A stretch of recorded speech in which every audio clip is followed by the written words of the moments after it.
अंतःकरण जितना अधिक शुद्ध था उसने उतनी जल्दी ईश्वरीय विषय को ग्रहण कर लिया। जिसका जितना अधिक गंदा था उसने उतनी जल्दी उसका त्याग कर दिया।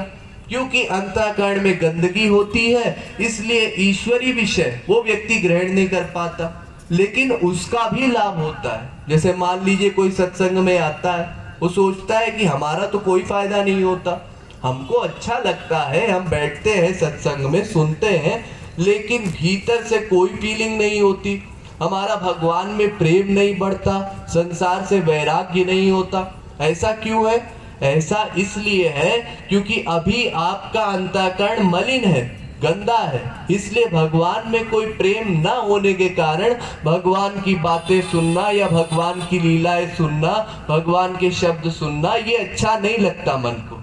लेकिन वो व्यक्ति भी अगर बार बार सत्संग में आएगा तो धीरे धीरे आते आते उसका अंतःकरण शुद्ध होगा, फिर धीरे धीरे उसको वो ईश्वरीय विषय अच्छा लगने लगेगा, उसके लिए आता रहे।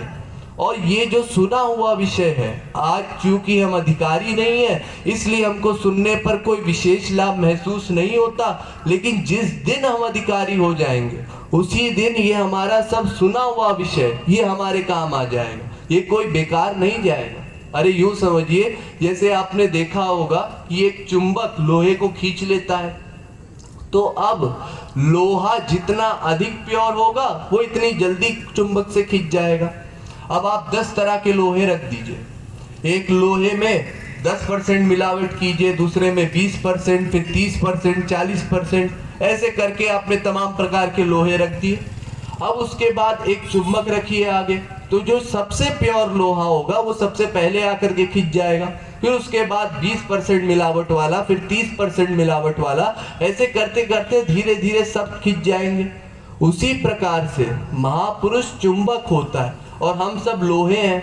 हमारे भीतर जितनी अशुद्धि है उतना समय लगता है हमको महापुरुष के पास जाने में, उसकी बात समझने में।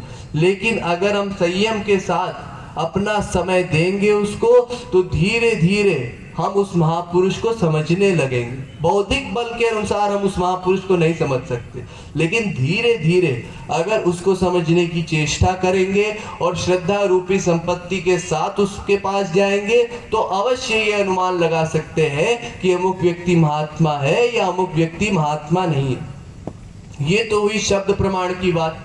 अब इसके बाद आइए प्रत्यक्ष प्रमाण और अनुमान प्रमाण पे।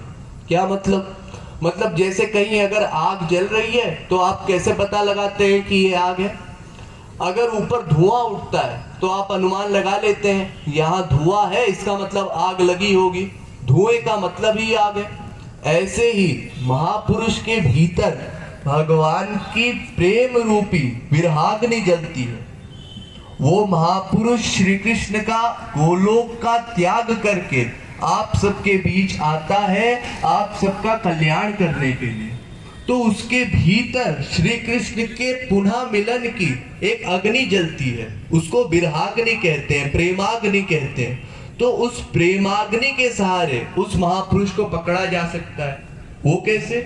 अगर उस महापुरुष को बार बार ईश्वरीय वातावरण दिया जाए, उसको बार बार अपने प्रेमास्पद की याद दिलाई जाए, तो अपने प्रेमास्पद की याद में उसके भीतर प्रेम के 8 सात्विक भावों का उद्गार होता है। वो कौन से 8 सात्विक भाव हैं? स्तंभ स्वेदोत रोमांच स्वर्वेदो वै पथु वै वर्ण अश्रु प्रलय इत्याष्टौ सात्विका स्मृता। भक्ति रसामृत सिंधु। पहला, स्तंभ की तरह समाधिष्ठ होकर के बैठ जाना, पेड़ के जड़ की तरह। दूसरा, श्वेत, शरीर से पसीना निकलने लगना। तीसरा, आवाज बदल जाना। चौथा, चेहरे का रंग बदल जाना। फिर रोमांच होना, कंपन होना, आंसू आने लगना, और अंतिम अवस्था है मूर्छित हो जाना। ये प्रेम के 8 सात्विक भाव हैं। इनका वर्णन भागवत में भी है।